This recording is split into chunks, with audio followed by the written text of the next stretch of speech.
This is a trigger warning. The content in our podcasts may be difficult to listen to. Please see the description for details. The views expressed by any individual in this interview are entirely their own and are not necessarily shared by Denver Street Stories.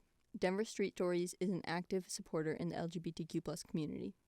We stand with the Black Lives Matter movement, and as intersectional feminists, we support equity and equality for all peoples. Denver Street Stories supports sovereignty and land back to indigenous communities. We strive to actively deconstruct oppressive colonialist structures. Denver Street Stories. These are our stories.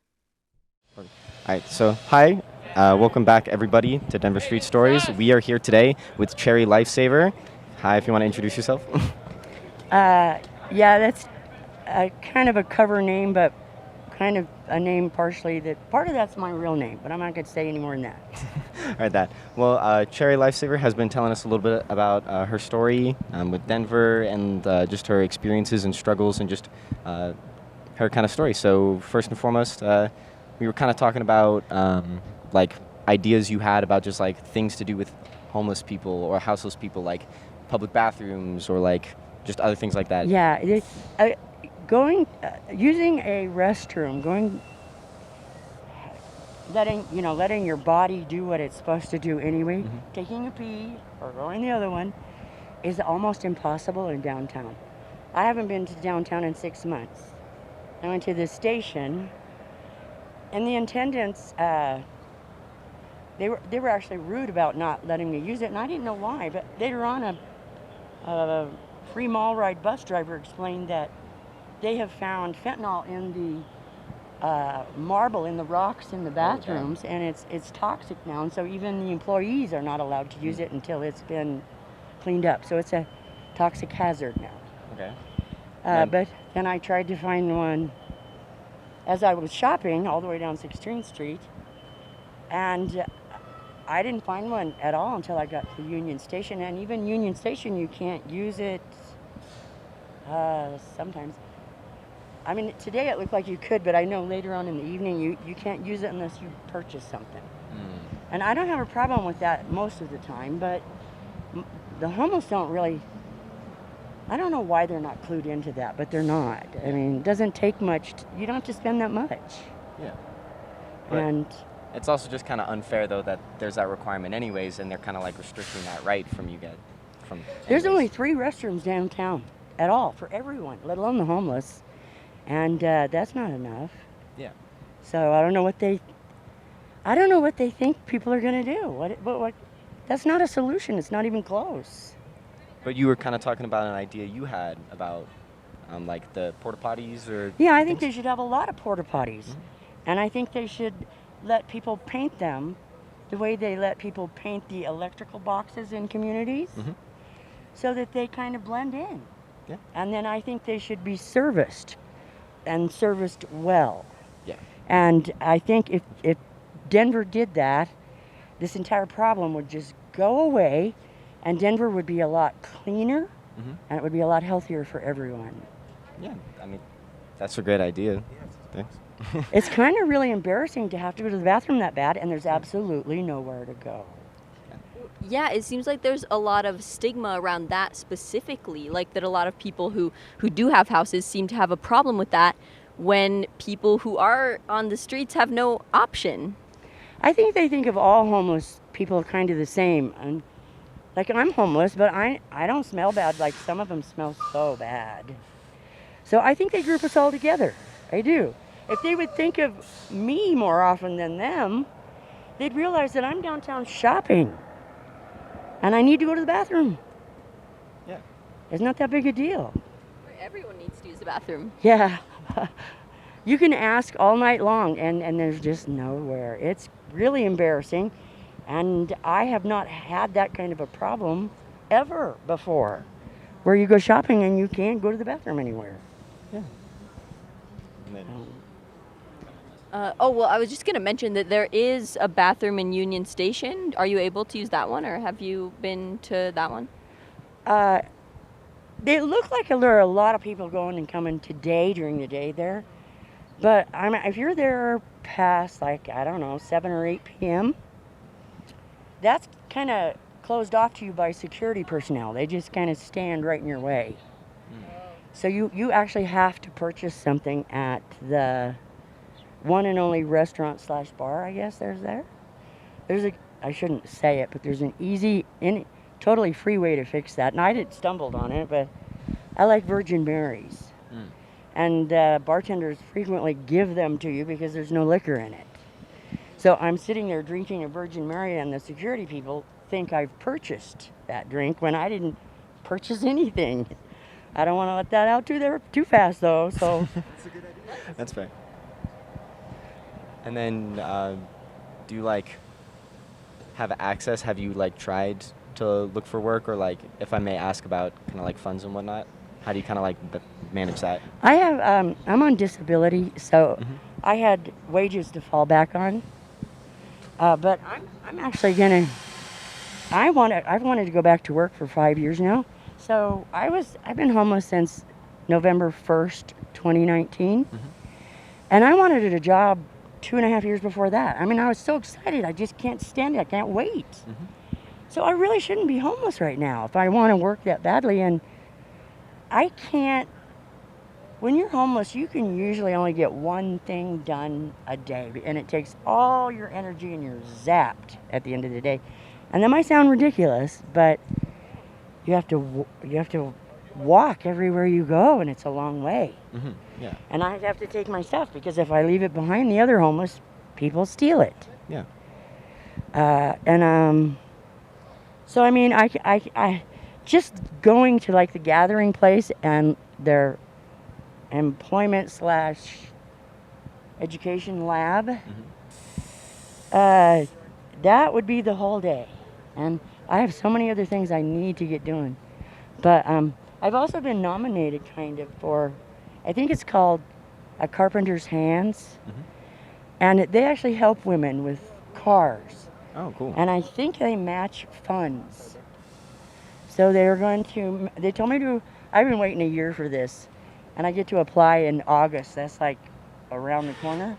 And they're going to match my funds for a car. Oh, that's awesome. That's really exciting. It is really exciting. So, but I have to have a job. That's a week and a half away. I got to have a job.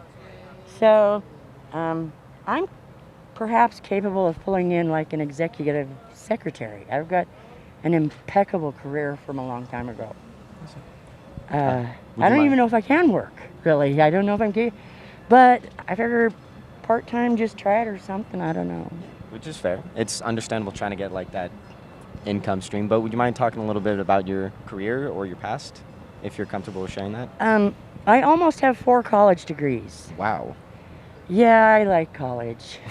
That's fair. I told my daughter, around every campus in the U.S. is an imaginary line. And when you cross that imaginary line, everybody treats everybody with a lot more respect.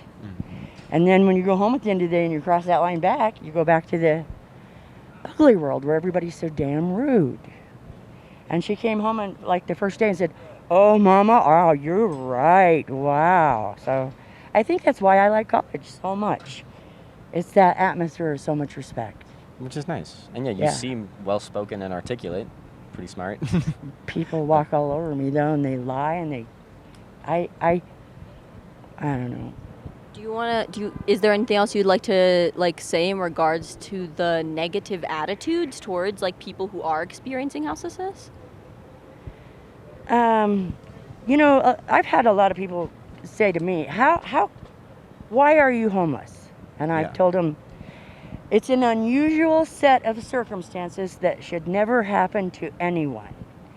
And that's probably true for the homeless about 25 to 35% of the time. So there's about 35% of the homeless have horrible stories that shouldn't happen to anyone, and it just knocked them clean off their feet. And when you get that low, it's hard to get back up. You need help. Yeah. And do you feel current programs or things at least in Denver or in the other areas you've been, do you feel they've been helpful to you, or they're just kind of not doing much? That's a really good question, because I was telling you guys earlier that when I was homeless, The city of Boulder and the city of Longmont, they'll let you stay at a shelter for one night. And then the next day, you have to call this phone number where they're going to interview you on the phone.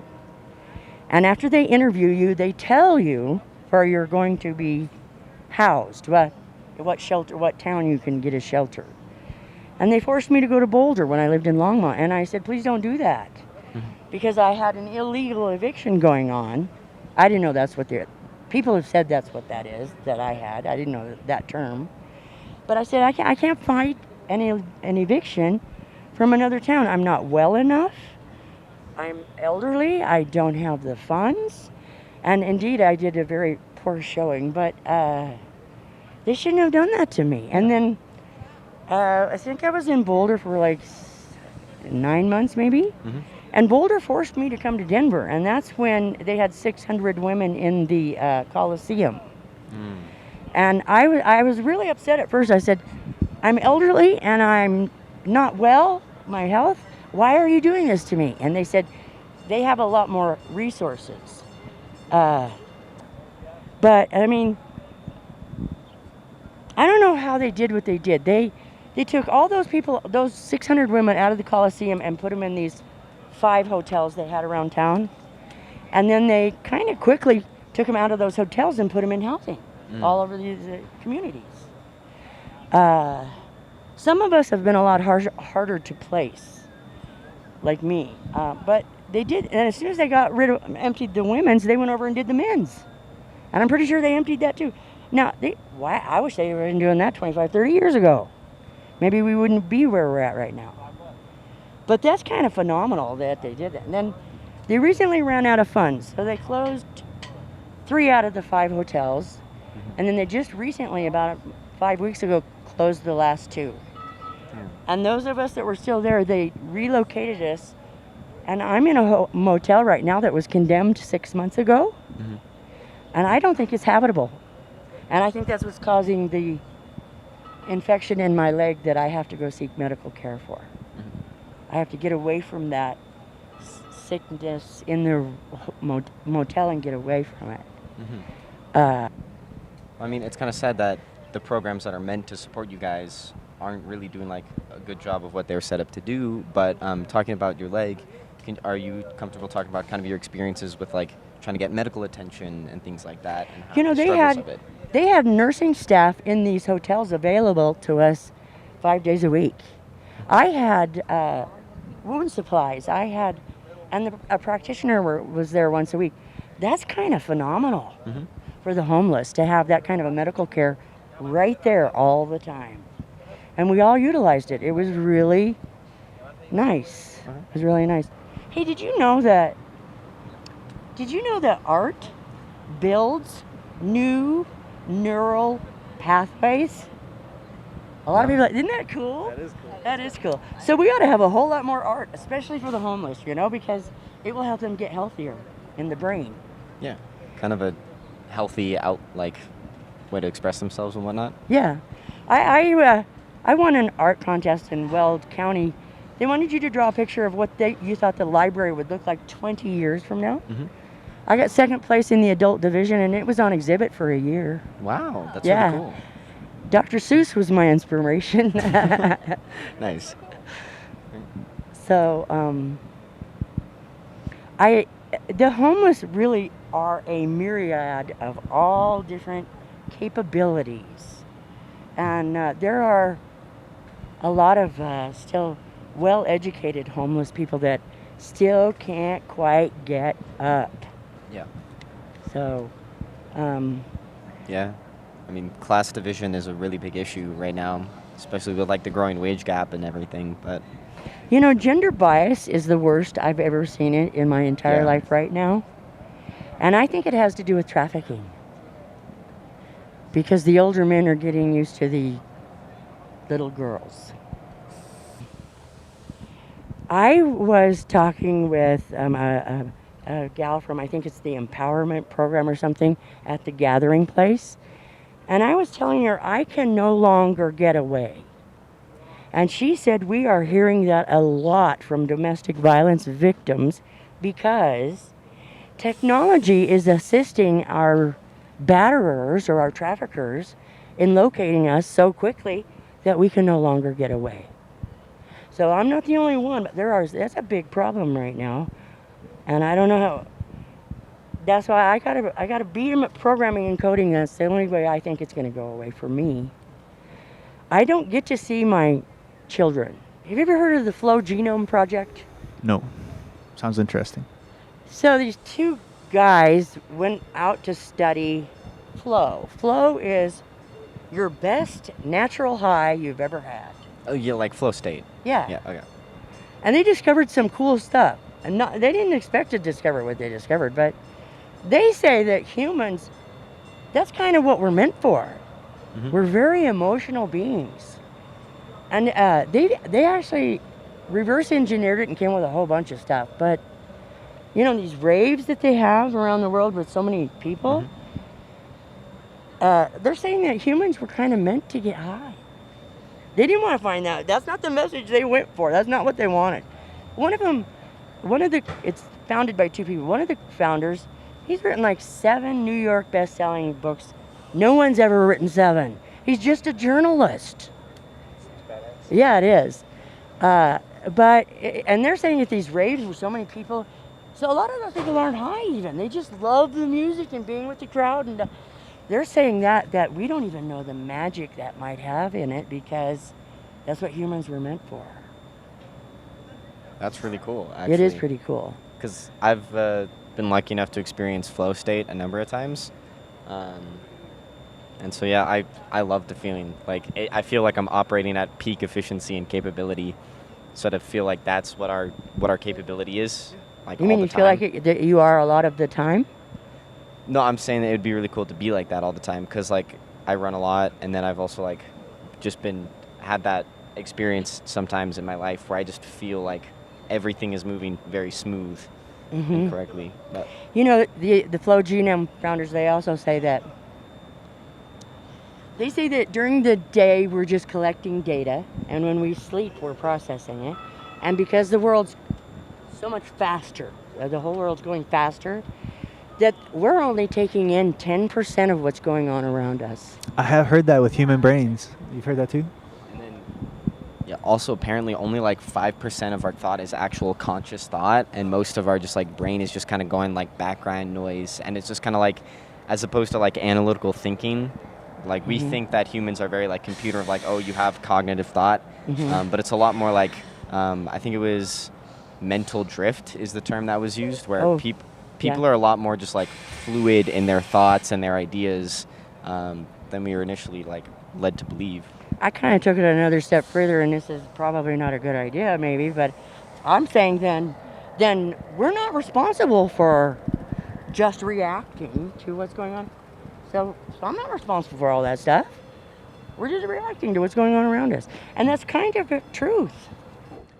I think that sums up a really good thing, or maybe not a good thing, but a really important thing for most of the population to understand about homeless folks is that a lot of people don't necessarily want to be in these circumstances, and they're just reacting to a really shitty series of events that, like you said, is like you said earlier, you know, I forget how you phrased it. Like it's not necessarily their fault in a way. Yeah. They're just reacting to a lot of shitty people events. think homeless people are homeless because they choose to do drugs. That's why they're homeless. And I know for myself that when I have a lot of stress being homeless right now, when that stress is taken off, the drugs just fall away. I forget to do them. The drugs are a coping skill, in my opinion. It's not what causes homelessness. I think that's really interesting, and I really appreciate your time. I feel like we got to wrap up here because we're coming to our battery life, but I really love talking to you. Before we go, just real quick, is there anything like specific? I mean, we've talked about a lot of things, and I appreciate it, but is there anything that you'd want to tell people like living in that building right there, like motherfuckers who got money? Is there anything you'd want to tell these people who aren't struggling with the housing crisis We're about all in you? this together, and if they continue to make us outcasts instead of their brothers and sisters, it's just going to get worse and worse and worse. Surely there's a way for them to find some homeless people that they could not just tolerate, but learn to enjoy. So there's got to be a way. I think we ought to have a runway contest. A fashion design. I aim to win, by the way. No. But that's really beautiful. Again, we really appreciate your time. Thank you so much for speaking with us. You guys are Appreciate great. It was Thank you. really amazing to be able to speak to you and to hear your story. So, yeah, thank you so much. You're welcome.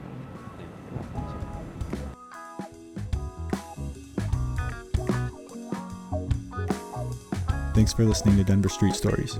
We aim to help change the narrative surrounding homelessness by providing a platform to amplify necessary voices. We hope this sheds some light into a world often pushed aside, disrespected, or disregarded altogether. Our stories come from a myriad of people in different backgrounds that deserve to be heard and seen. So you should talk shit less, love, and listen more.